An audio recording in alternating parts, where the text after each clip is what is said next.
right, welcome back to the 1216 podcast manga section read edition for it, and we are back. This is 12 with you guys, coming in hot with the fully released chapter 1090 titled Kizaru. First off, the title alone just felt like we was gonna get something amazing. So I'm already ready and I'm already hyped for this chapter right here.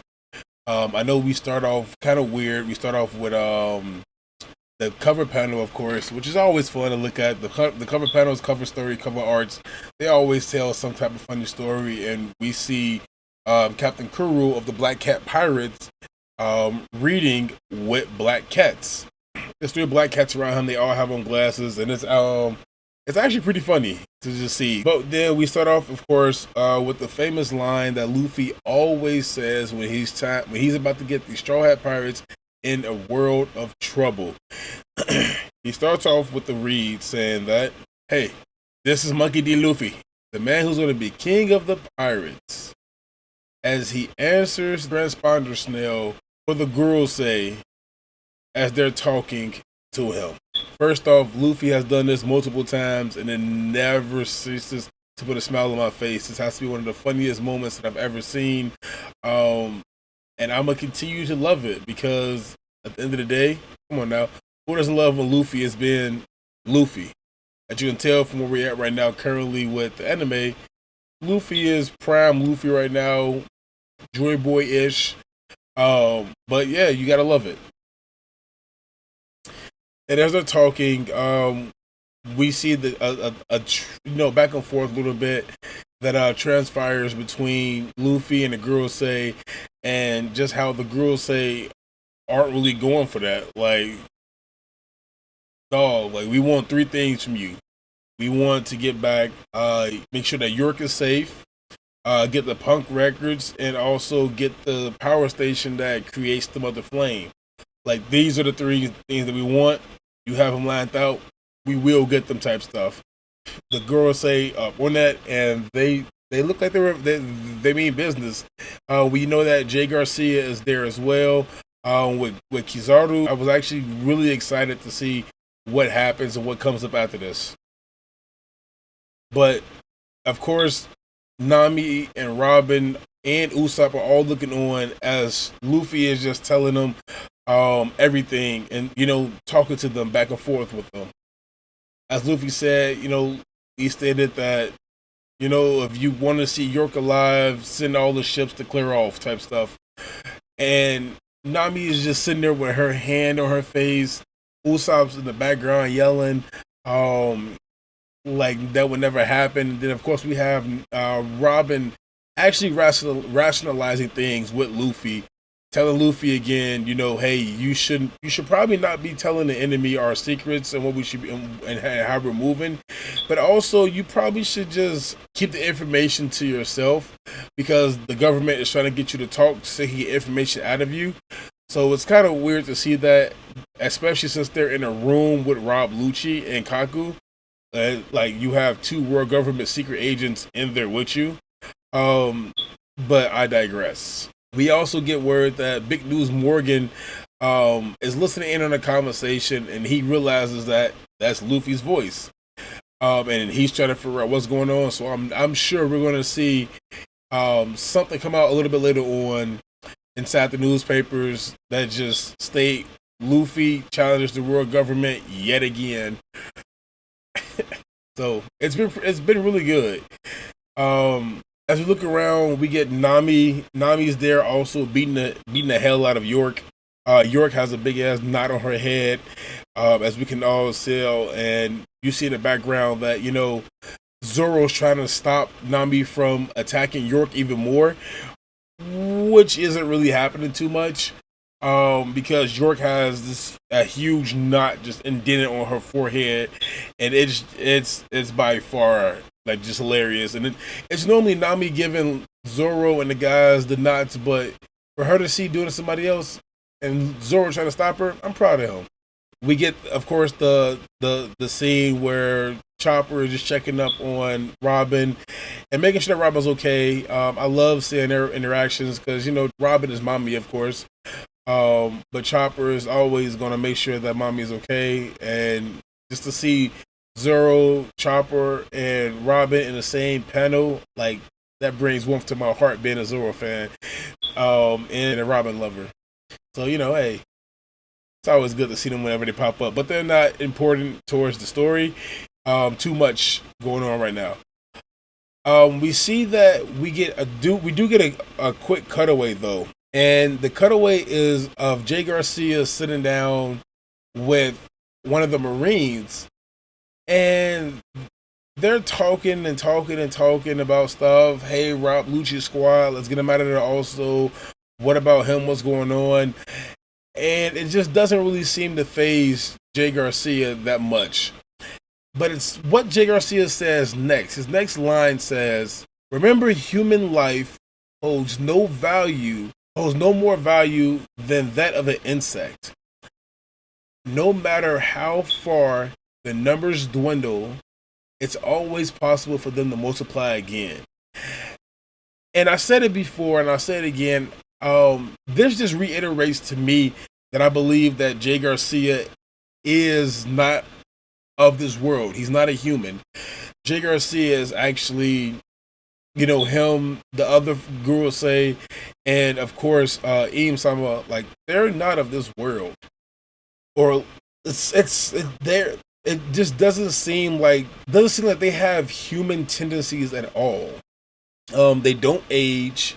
They've obviously been alive for more than 800 years. We know Im has, and if Im has, then of course the rest of them have as well, because those are the five elders per se. And if that is true.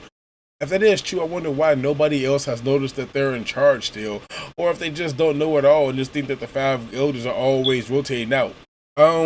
We get a cut away to Lucci assessing the situation. Mind you that we were just talking about Lucci with Jay Garcia and one of the Marines and how he's going to get out, and Jay Garcia told them don't worry about them, what's going on. Lucci isn't talking about there's only 4 Vegapunks that are wounded, 2 are dead. And then when he starts talking about the Straw Hats, Kaku cuts him off and says, "What are you muttering about?" And Lucci says, "Nothing, I'm talking to myself." Which makes me think that he's really not talking to himself, but, the bird that's on his shoulder, or he has like an earpiece in, and it's relaying messages. That's my initial thought when I was going through it. But that'll come back on later down the line, because that was something that I really thought that was strange. As we go through the chapter some more, we see the CP0 agents that are all locked up inside the vault down in the lower levels of in the basement, but they're locked up with a lot of food, and they're survivors, of course. They said that they were all glad and thanking, the Straw Hat Pirates. As we see that they're having a good time, we look over and we notice a bunch of bubbles as well, and the bubbles have the Seraphins inside them, and each of the Seraphins are locked inside of this bubble prism type thing that they can't escape. It's impenetrable. It's hard for them to escape. We see S Shark, we see S Hulk, we see S Snake, and we see S Bear all down there, and we see Frankie and Vegapunk talking, and of course, when S Snake went against Frankie, of course, and Vegapunk, she petrified them and froze them for the most part, because that is the devil fruit ability that she has, being Boy Hancock and being deranged from Boy Hancock's DNA and devil fruit. It's kind of hard to say like that this isn't Boy Hancock in full flesh, but to see why they're unfrozen is because of Luffy. We all know how the connection is with Luffy and Boa. Remember, back at Amazon Lily when they first met, like, she was head over heels for him after realizing that he was a king, and she was all tingly inside, don't look at me like that, all that stuff right there that she was doing, their actual Snake Princess, as Snake was doing as well. And it was kind of funny to see that her DNA, well, her thought process, and just, it was just weird to see that she's actually helping out and working the same exact way with different traits that are passed down from Boa Hancock and the DNA that she has to the Seraphims. These are clones, nonetheless. Remember that. So to see a clone replicating what the exact person would do, it's kind of funny. And then you look down inside the comments as I was scrolling through. I see this picture right here, and it just made me laugh because it clearly shows Boa Hancock, Luffy, and S Snake all right there, and what could happen. And Boa's just furious. She's mad as hell.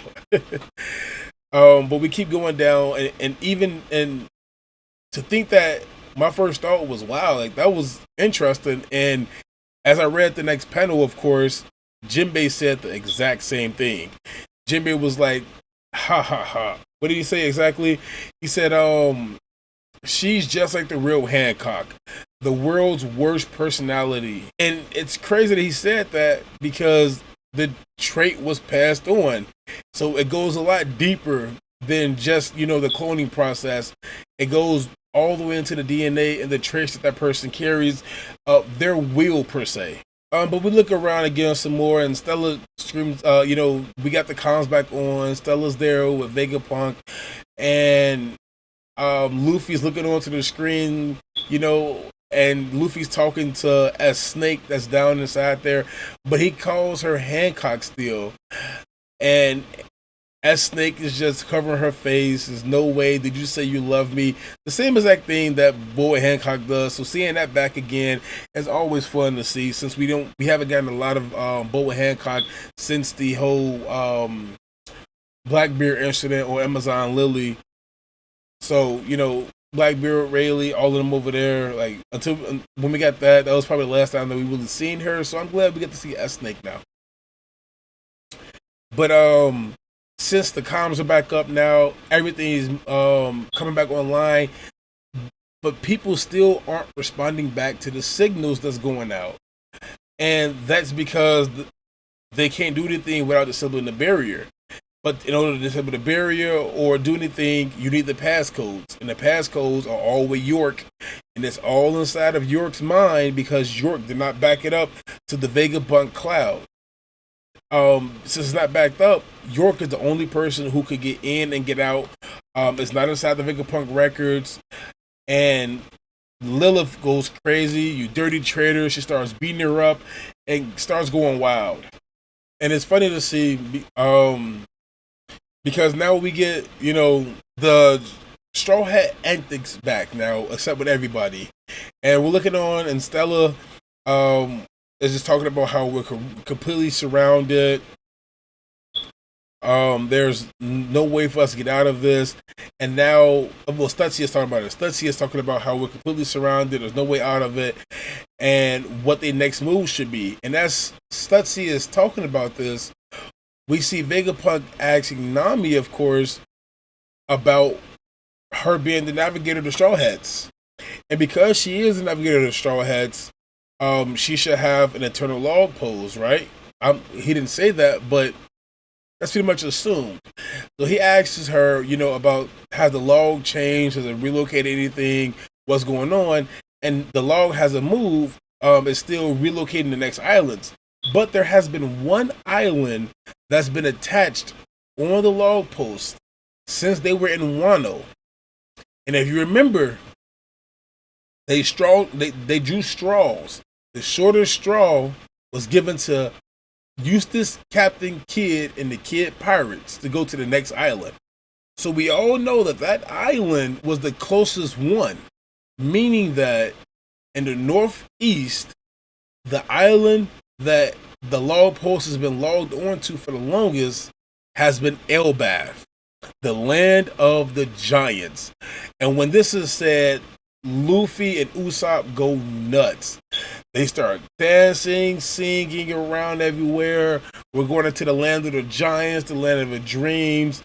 They have a song out there. It was funny to see that they just, are being themselves and they're ready to go to Elbaf. We all know that Shanks left it. So now the coast is clear for the Straw Hats to go there. And I wonder if they're going to see Kid there. We all know Kid got one-shotted, Kid Killer, and then his entire crew got one shot at by Dorian Bragi. So it'll be interesting to see what'll happen once they get to Elbath. But going to Elbath is something totally different right there. We still have a lot to go through. And it's about time to plan how you're going to get there. So, of course, Vegapunk starts talking and is saying that, it's great that your ship is already on the on the Labosphere. And since they have to go northeast anyway, they have to get the ship from the top to the back area to head towards northeast to get away from all the Marines, but the completely surrounded. There's 30,000 Marines around them, so it's going to be interesting to see. But the Vega Force 1 is on standby next to the ship. The Vega Force 1 can fly. And because the Vega Force 1 can fly, it can only go so far. Because once it gets outside of the Vegapunk atmosphere, it's done with. Which leads Frankie to say that we can use a Kuda burst. The Sunny is equipped to go at least a kilometer, which should get them past the rest of the way once the Vega Force 1 runs out of steam. They'll be heading over everything, and then once the Kuda burst happens, they're able to just go a kilometer away. And Vegapunk is super. It's really rare to see, for me, when I thought about Vegapunk's done it all. But it's rare to see that it's things out there that Vegapunk has not thought about. And he even said, like, to Frankie, he said, "You mean your ship can fly? That's unbelievable. Let's go with that plan." And that just, he looks so shocked with it. So everybody's getting set now, and it's time to crack the code. As we go through more of the panel, we see that, York is on the ground still, saying her lips are sealed. You guys aren't going to get in. But we have, the Vegapunks and Vegapunk working together to try to hack the code. They're getting it, and send Lilith out to go get the Vega Force 1. So Luffy has him, Bonnie Jury, Frankie, and Lilith as they head towards the ship to try to as they head towards Vega Force 1 into the ship to get the Sunny to relocate it. Vegapunks are going strong. They will crack the code most likely. And as they're running, we see that everybody's super excited. Lilith is excited because it's going to be her first time traveling outside the island. And when she says that, Frankie says it's not going to be a picnic. And of course, picnic is the only thing that Bonnie and Luffy heard because they start talking about food. They said they didn't have enough food. They want more. Everybody should stock up on more food when we get down there. And she said we should get more pizza. And when she says there's more pizza, Luffy says, "Don't worry about it. Just grab cheese. Sanji will do the rest." And when Luffy said that, I kind of got like a sense that Bonnie was like, all right, I really rock with this Sanji character now, because she goes, quote unquote, "Man, that guy is great, a chef who can fight." So either she wants to recruit him onto her crew, which would never happen, or she wants a piece of that Sanji pie. Whichever one happens, I'm sure Sanji will be fine with. He's just waiting on it to happen and come into play. So we cut away from the Straw Hats crew as they're going on. They're doing their mission right now, and we get back to the ship where Jay Garcia is talking to Barcelona, aka Kizaru. And Kizaru is sitting there and just really, really wondering how can he truly fight Sentomaru for the most part. And Jay Garcia is like, "Oh, it's laser domes everywhere. The defense system is correct. Can you get through?" He said, "I honestly can. I just have to deal with my pal down there first." And Sentomaru, of course, is on Kizaru's mind because last chapter we seen that Sentomaru set down his ground and was like, "Hey, like, I'm not letting you hurt Uncle Vegapunk. Like, you gotta go through me if you end up here." And Jay Garcia is like, fly over him, but Barcelona, he's not going for that. Kizaru wants that one. He wants to shoot the ones with Sentomaru because you have to at this point. If you're not going to shoot the ones, that's a spit in the face towards Sentomaru. It's like, "Oh, I think very little of you." So at that point, Come on, you got to do it your way, and that's exactly what Kizaru wants to do. He's gonna do it his way, or not at all. And Jay Garcia's like, hey, all right, cool, I'll step off. But what happens if you fly over him though? Like, can you do that instead? And Kizaru just strictly says no, because the weaponized sea beasts and the 50 pacifistas will start sinking ships. So he has to take care of them really fast. All the information that Rob Lucci gave out, Rob Lucci again was muttering to himself, but was he really muttering to himself? Or was he telling, the plan back to Barcelona on the transpiring snail? And Barcelona brings out a book. Rob Lucci is an outstanding agent. He sent us all the information that we could want. Everybody, man your battle stations. Now the Marines feel a little bit confident because they think they know what's going to go down. And everybody with the 6 powers are going to fly on shore as soon as the barrier is down. It's going to be an all-out free-for-all, capture the Cypher Pool agents first. Everybody's getting ready to go into war. They're talking about targeting the pacifistas, targeting the sea beasts. Everything is going as planned for them. And Kizaru takes off and starts flying over there. As we see, another cutaway back to the Luffy's crew. They're bouncing around on the Sky Island mystery clouds, and they just feel free. Of course, Frankie wasn't on Sky Island, but he gets to experience that now, which is really cool for me to see because Sky Island was my favorite arc, as you all know. And it had so much to play throughout of all of Wano. Even towards the end of Wano, of course, it had a lot of like hidden gems that we played through with it, and that we saw. And it was really amazing to see that Frankie can do that, of course, now. And we see Luffy's crew finally made it to the Vega Force 1 and the Thousand Sunny. So, of course, they got their ship, and it's time for them to get up out of there. And we cut back to Barcelona again because Barcelona Kizaru is using a Yata no Kagima. And he's flying over, bouncing off from ship to ship. He gets in the islands, bouncing around. He's going right towards Sentimaru. And what does Sentimaru do? Sentimaru gives out the instructions to all the pacifista units to eliminate all targets. And as Barcelona gets there, flies right up with a light kick, and Sentimaru grabs it. The fact that Sentimaru was able to grab the kick is ridiculous, but that goes to show you just how tough Sentimaru's guard is. It is the toughest guard in the world. And of course, with Kizaru popping up on the island now, Luffy's senses go off and his observation just kicks in, advanced observation haki, and you feel that presence of somebody else there. Somebody really strong is coming their way. And they cut off right there with Luffy's final words being that somebody strong is coming our way. Whether that is Sentimaru or somebody else, that'll be very interesting to see. It is a lot going on right now. I'm so glad we're back with the One Piece chapters. We get another one next week. Who knows? I love whenever they pop up. I was going to start doing some other stuff, but it's a lot of things going on. That plays factors. I was going to start doing Black Clover as well, but now we're getting word that Black Clover will only come up 4 times a year because of the health of the author. Please heal yourself. I hope that you're doing well. But shouts out to the author of Black Clover. Just get well soon. But Ichiro Oda, you're doing an amazing job.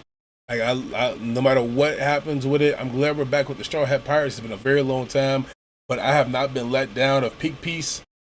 Peak Piece has been going on for such a long time. And it gets better and better as we get throughout it. So you never know when it's actually at the peak of the pinnacle, which obviously we can tell is there over and over and over and over again. So stay tuned for more. This chapter really brought out a lot of different scenarios that could be possible inside there. But I I enjoyed it so much that I just can't wait until it comes back out. Like to see the fight between Setsumaro and Kizaru, that's going to be amazing. And to see who that strong opponent really is the strong opponent Kizaru? Is the strong opponent somebody else? Could it be? Could the strong opponent be um the two Titanic captains that are there as well? The ones that are from Blackbeard's crew that was sent there. Could it be them? Could those be the two strong one, the strong opponents that he's feeling one of the presents for at least? Like it's one of those things where the world may never know, but we will one day. And I hope you guys are enjoying the ride because this journey's been amazing.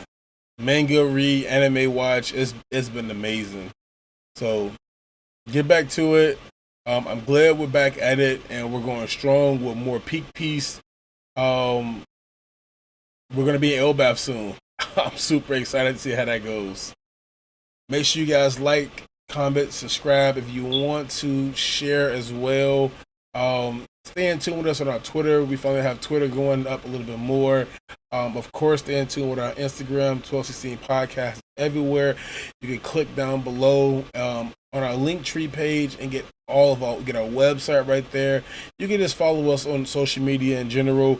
We love the comments. 12 from the 1216 Podcast will answer anything manga wise, manga and anime wise. Of course, my 16 comrade, he is strictly anime watch for now. He will come into play soon with the manga, but till then, use your imaginations. Stay blessed.